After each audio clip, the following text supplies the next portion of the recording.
Blue world city के management की जानब से एक ऐसी नई स्ट्रेटजी को वाजे कर दिया गया है जो इम्प्लीमेंट अगर हो जाती है तो ये ब्लूवर्ल्ड सिटी के लिए ज़हर कातिल से कम नहीं होगा। मामला क्या हैं और आगे किस तरफ जा रहे हैं आज की इसी वीडियो के अंदर डिस्कस करेंगे। अस्सलाम वालेकुम, this is Sohail Jafri from AJ Marketing and Builders. AJ Marketing and Builders Rawalpindi Islamabad के डिफरेंट सेक्टर्स, खास तौर पर Faisal Town phase 1, Faisal Margalla City including B17 और फैसल हिल्स में प्रीमियम कंस्ट्रक्शन सर्विसेज दे रहे हैं। अगर आप भी अपने लिए ऐसा घर बनवाना चाहें that you would actually follow in love with, तो हमारे नंबर्स पर जरूर राब्ता करें। जनाब, आजकल एक तो बात हो रही है ब्लूवर्ल्ड सिटी के NOC के हवाले से, इसके ऊपर मेरी क्या राय है, मामला किस तरफ हैं, क्या बात है, कितना सच है, कैसा सच है और मामला असल में किस तरफ मूव कर रहे हैं, किसके ऊपर एक मुकम्मल वीडियो मैं अलग से करूंगा। लेकिन ये जो पिछले 10-15 दिन से वीडियोस आ रही हैं ना,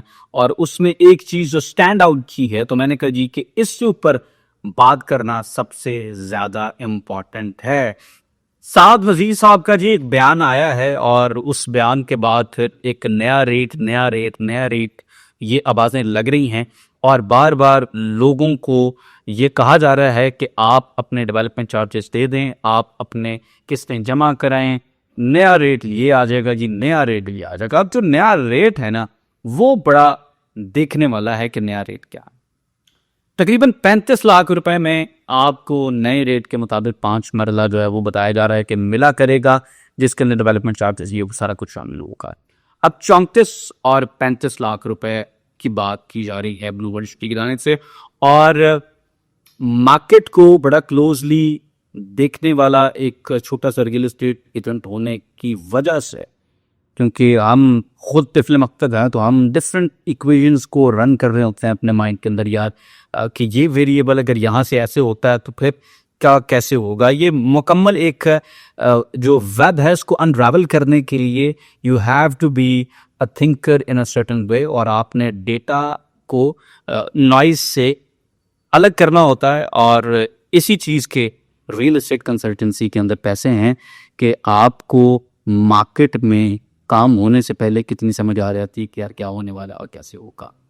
तो ना 35 लाख रुपये वाला जो प्लॉट है, ये ऑन पेपर बात तो ठीक लगती है, और इसके पीछे NOCs अगर हो जाते हैं तो हो सकता है कि मैनेजमेंट को ये बात लग रही हो कि ठीक है, लेकिन मेरे नज़दीक ये ब्लूवर्ल्ड सिटी की जानिब से अपने पाँव के ऊपर कुल्हाड़ी मार लेने का मुतरादिफ काम होगा, और गेम जो है वो उनके लिए उस तरफ बिल्कुल नहीं जाएगी जहां उन्हें लगता है कि हम लेकर जाएंगे। मामला जो हैं वो उनकी सोच से बिल्कुल 180 डिग्री ऑपोजिट जाना शुरू हो जाएंगे, और मैं जैसे पहले बता चुका हूँ ये ज़हर कातिल का मुतरादिफ होगा ब्लूवर्ल्ड सिटी के लिए। उसके पीछे कुछ रीजंस हैं, रीजन मैं आपको बता देता हूँ। रीजन सबसे पहला ये है कि जनाब हर प्रोजेक्ट की ना अपनी कोर मार्केट होती है। CDA उसकी अपनी कोर मार्केट है, और आप उसे कुछ भी कहें, कुछ भी दिखाएं, उन्होंने CDA से नहीं निकला होता। इसी तरह से DHAs और बैरिया की अपनी कोर मार्केट है, वो कोर मार्केट वहां से नहीं होती। इसी तरह से आप आज भी by the way Faisal town group की इतनी तरक्की करने का बावजूद भी कुछ ना कुछ कोर मार्केट देखेंगे जो कि multi professional cooperative housing society की कोर मार्केट है। वो वहां से बाहर ना काम करते हैं, ना वहां से बाहर इन्वेस्ट करते हैं, ना वहां से बाहर घर बनाने को पसंद करते हैं।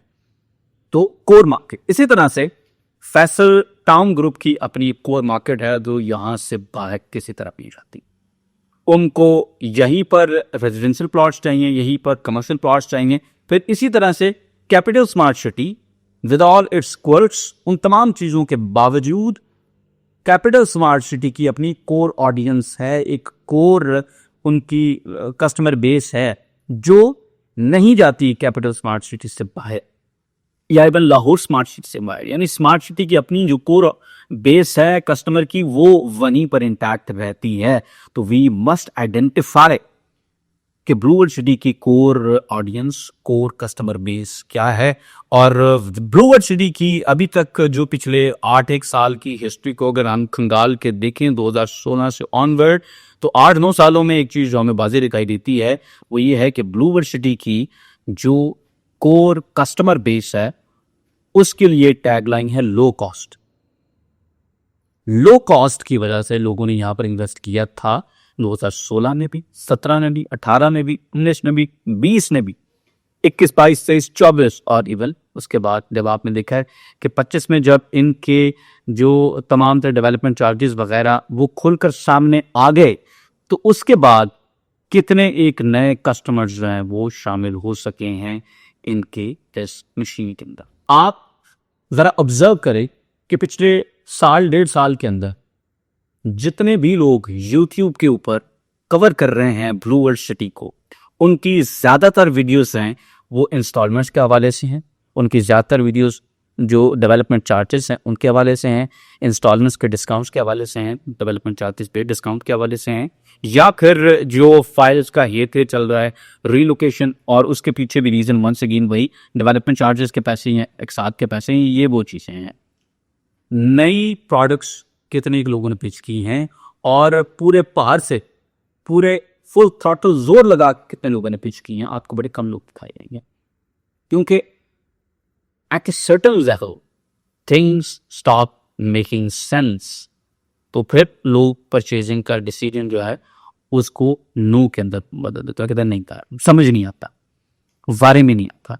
तो आप बात समझ रहे हैं। तो वो जो एक लो कॉस्ट वाली इनकी core audience, core customer base थी, उसको ब्लू वर्ल्ड सिटी छोड़ के नई जो बेस है उसको ढूंढना जितना आसान इन्हें लग रहा है, ये उतना आसान नहीं होता है। उसका एक रीज़न ये भी है जो कि एक्चुअली हमारा रीज़न नंबर 2 है, और वो ये है कि जो कोर सेल्स की टीम है ना, जो इनके साथ इनके कोर सेल्स पार्टनर्स हैं, मैंने पिछले 3 साल के अंदर 4 साल के अंदर बहुत से लोगों को क्लोजली देखा है, बहुत से लोगों को क्लोजली ऑब्जर्व किया है।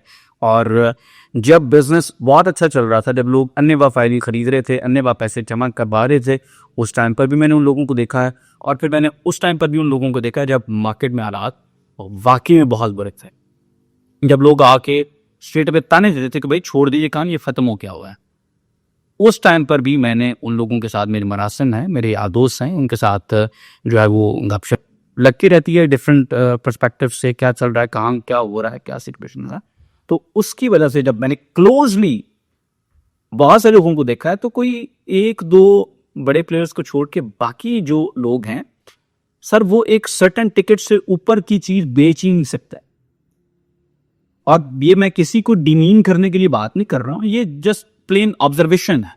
और अगर कोई मेरी इस वीडियो को देख रहा है, तो अगर वो राइट माइंडसेट पर बैठा हुआ होगा तो उसे ये समझ आएगी कि हाँ यार, वाकई अगर ये बात मेरे पे अप्लाई होती है तो मैंने इस ग्लास सीलिंग को तोड़ना कैसे है। अब ये जो मैं कह रहा हूं ना कि एक सर्टेन टिकट से ऊपर की चीज नहीं बेच सकते वो लोग, उसकी रीजन बड़ी सिंपल है।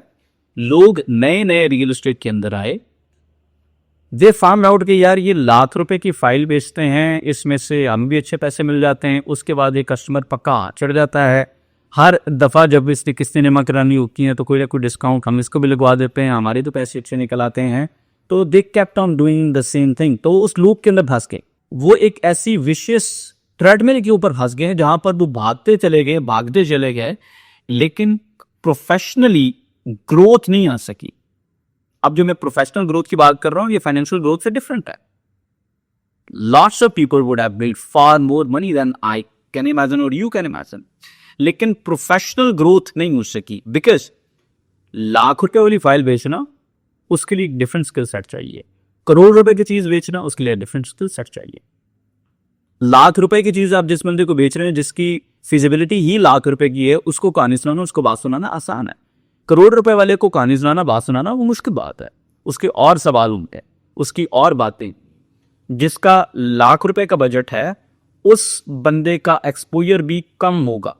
जिन्हें करोड़ पहले कितना कमाया हुआ है, उसका लाइफ को, इन्वेस्टमेंट्स को, बिजनेस को, फाइनेंसेस को देखने का एक्सपोजर डिफरेंट होता है। तो इसलिए different kind of people for different kind of jobs. तो अगर हम ब्लू वर्ल्ड सिटी की जो सेल्स की इनकी टीम है पूरी, हम इनके इन्फ्लुएंसर्स को, यूट्यूबर्स वगैरह को देखें, तो कुछ बड़े की प्लेयर्स को छोड़ के, जो कि गालिबन कोई हार्डली शायद 3-4 होंगे, उसके अलावा बाकी जो इनकी मैक्सिमम टीम है, मुझे नहीं लगता कि उन्होंने जिंदगी में कभी 5 मरला रेजिडेंशियल प्लॉट की 8 लाख रुपए की डाउन पेमेंट किसी से नहीं दिलवाई होगी।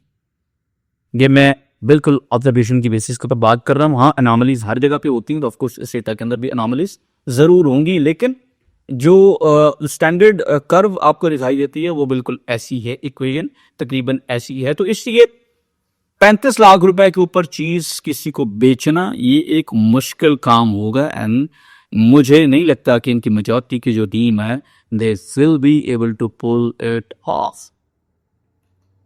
यही चीज हमें तीसरी चीज की तरफ ड्राइव करती है, और वो ये होती है कि ब्रांड वैल्यू, और the way I would like to put it, that reality check. वो ऐसे है जनाब के 29 लाख रुपए में कैपिटल स्मार्ट सिटी ने अपनी फेज 3 का जो प्लॉट है वो ठलियां इंटरचेंज के पास करके बेचने की कोशिश की, और कितना सा वो बेच सके हैं ये आपको भी पता है और हमें भी पता है। जब चीज़ बिक्री होती है तो उसकी बिक्रियां आपको भी दिख रही होती हैं, हमें भी दिख रही होती हैं। जब नहीं बिक्री होती तो उसकी सिचुएशंस आपके भी सामने होती हैं, तो हमारे भी सामने होती हैं। तो जनाब अगर ठलियां इंटरचेंज का कहकर कैपिटल स्मार्ट सिटी, जो कि एक काफ़ी बड़ा ग्रुप है, अगर वो अपना फेज 3 नहीं बेच पाए हैं, तो जनाब आप तो ऑलरेडी बैठे हुए हैं 40 किलोमीटर दूर फ्रॉम इस्लामाबाद इंटरचेंज। तो वहां पर 34-35 लाख रुपए किसी के लगवाना तो ये एक बड़ा मुश्किल काम है, अनलेस के it is backed by something जो कि लार्जर देन लाइफ हो, which in most cases turns out to be the brand value, जो मुझे नहीं लगता कि फिल वक्त 35 लाख रुपए वाली अवेलेबल है। क्योंकि अगर वो स्मार्ट सिटी जो कि ब्लू वर्ल्ड सिटी से बहुत बड़ा प्लेयर है उनके पास अवेलेबल नहीं है, गिवन की लोकेशन वो ठलियां बता रहे हैं। और इसको लॉजिकली भी देखें तो आप देखिए ना कि ठलियां इंटरचेंज के ऊपर अगर आपको फैसटाउन फेज 2 मिल रहा है जो कि तकरीबन 35 लाख रुपए में 4,500 की किस्तों पे आपको डेवलपमेंट चार्जेस सारा कुछ शामिल करके करा के रिंग रोड के बिल्कुल ऊपर, M2 मोटरवे के बिल्कुल ऊपर, एयरपोर्ट से 8-5 मिनट की प्राइस के ऊपर, and backed by the brand value of Faisal Town group and Chaudhry Uddamdin साहब, अगर वो आपको इतने में प्लॉट दे रहे हैं तो फिर आप यहां से आगे क्यों जाएंगे। लेकिन अगर आप यहां से आगे चलते भी हैं तो वहां पर आपको फिर कुछ 14 किलोमीटर फ्रॉम ठलियां इंटरचेंज आपको मिलता है कैपिटल स्मार्ट सिटी। तो वहां पर बड़ा एक लॉजिकल स्टॉप बनता है फैसटाउन फेज 2 के बाद।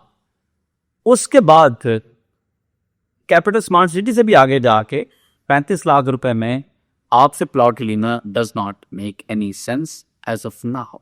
ठीक है, अगर कल को कुछ चीजें चेंज होती हैं तो फिर ऑफ कोर्स मैं भी अपना नैरेटिव चेंज करूंगा, लेकिन अभी तक की जो हकीकत है उसके मुताबिक मामला यही है। ठीक है, इम्पॉसिबल कभी कुछ भी नहीं होता, और मर्फीज लॉ है ना कि anything that can go wrong will go wrong. तो इसको दूसरे अंदाज से देखने का तरीका ये भी है कि anything that can happen will happen.